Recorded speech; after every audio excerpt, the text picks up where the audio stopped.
দ ধৈর্যের ফল মিষ্টি হয়। দ ধৈর্যের ফল মিষ্টি হয়। ধ ধৈর্যের ফল মিষ্টি হয়।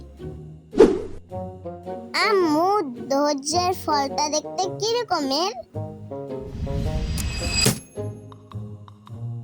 পড়তে বসলেই ওর মাথায় শয়তান চাপে। ধৈর্যের ফল বলতে বোঝা যায় মানুষ যে কষ্ট করে সেই কষ্টের ফলাফল বোঝা যায়। তাহলে কষ্ট করলে তার ফল মিষ্টি হয়, তাই না? হ্যাঁ, মিষ্টি হয়। তোমাকে কিছু জিজ্ঞেস করলে তুমি ভালো করে কিছু বলো না। তোমার সাথে কথাই বলবো না আর। না, নদীতে নৌকা চলে।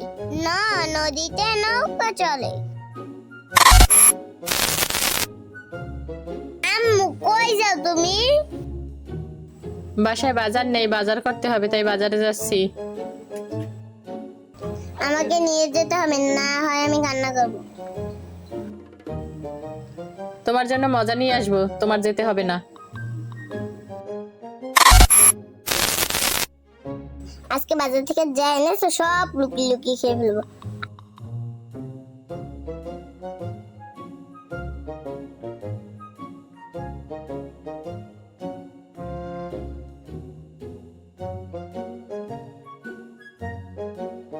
এই ফলটা কি আগে তো কখনো দেখিনি।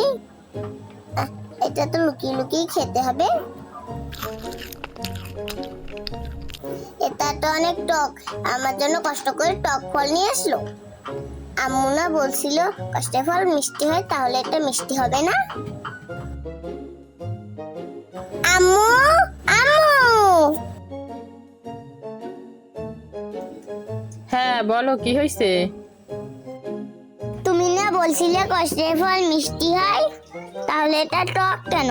তুমি আমাকে মিথ্যা কথা কেন বলছো? মিথ্যাবাদী তুমি।